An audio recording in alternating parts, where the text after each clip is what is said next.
তোদের যে আপা, এই আপা আমাদেরকে গণভবনে আমাদেরকে ঢাকায় অফার করতো, আমাদেরকে তুলে নিয়ে গিয়ে অফার করতো যে বিদেশে আমাদেরকে সেটেল করে দিবে, আমাদের হচ্ছে যা লাগবে তাই দিবে, আমাদের পরিবারকে সেটেল করে দিবে। আমরা তো আপার কথা শুনি নাই, আমরা তোর আপার কথা গেলা শুনি নাই। আমরা চাইলেও ওই সময় নেগোসিয়েশনে যাইতে পারতাম। দালালি কোনটাকে বুঝাস?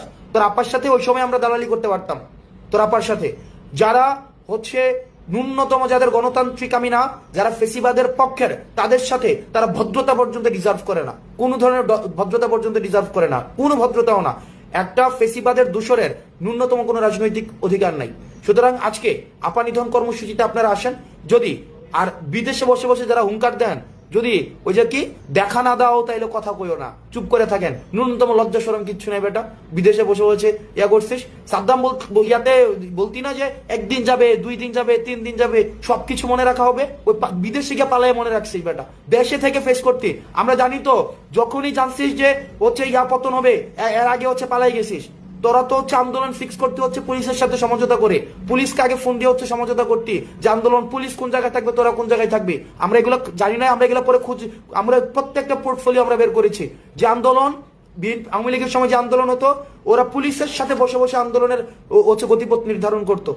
আমরা সেই জায়গায় থেকে আমরা তোদের একটা সমন্বিত ফেসিবাদী শক্তিকে উৎখাত করে আজকে হচ্ছে আমরা তোদেরকে দেশ থেকে উৎখাত করেছে। আর বিদেশে বসে বসে এখানে অমিপিয়াল আর হারপিক মজুমদারকে ভর করে হচ্ছে, আর তোমাদের জাতির পিতা, নতুন জাতির পিতা, আমেরিকান জাতির পিতাকে মনে করেছো ক্ষমতায় বসাই দিবা। আওয়ামী লীগ এমন একটা জনগণ বিবর্জিত দল, যেই জনগণ বিবর্জিত দল কখনোই দেশের মানুষকে দিয়ে ক্ষমতায় আসে নাই। ওরা ভারতকে দিয়ে ক্ষমতায় আসছে, নির্বাচনের আগে ভারতের কাছে দেশকে বিক্রি করে দিয়ে ওরা ক্ষমতায় আসছে। এখন ওরা মনে করে আমেরিকাকে দিয়ে ওরা ক্ষমতায় আসবে। তোমার আপ্পা না বলতো মাঝে মাঝে, তোমাদের আপা, যে আটলান্টিকের ওই পারে না গেলে কিছু হবে না। এখন তোমরা গিয়ে আটলান্টিকের ওই পারে তোমাদের আদর্শিক আব্বা বানাই দিচ্ছ, মনে করছো ট্রাম্প এসে তোমাদের ক্ষমতা দেখাই বসাই দিবে। এত সহজ না। এই দেশের মানুষ এক হয়েছে ক্ষমতার জন্য না, এই দেশের মানুষ এক হয়েছে সংস্কারের জন্য, ইতিবাচক পরিবর্তনের জন্য। যে গুম, খুন, হত্যা, নিপীড়ন, নির্যাতন এত বছর ধরে চলেছিল, সেগুলোর হচ্ছে উৎখাতের জন্য এই দেশের মানুষ আন্দোলন করেছিল।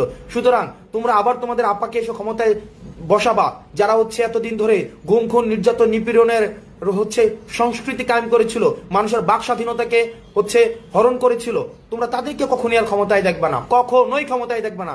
আজকের বার্তা স্পষ্ট করে রাখো, নিজেদের মধ্যে, গণতন্ত্রকামী রাজনৈতিক দলগুলোর মধ্যে নিজেদের মধ্যে নীতিগত পার্থক্য থাকলেও আপা নিধন এবং ফেসিবাদ যেই গোষ্ঠীগুলো রয়েছে, সেগুলো নিধনে তারা সবসময় এক। আজকে তোমরা দেখবে, প্রয়োজনে একটা বার আমাদেরকে দেখা দিও, একটা বার আমাদেরকে দেখা দিও, আমরা তোমাদেরকে বুকে জড়িয়ে নিতে চাই। কারণ তোমাদের আপা তোমাদেরকে এতিম করে চলে গিয়েছে।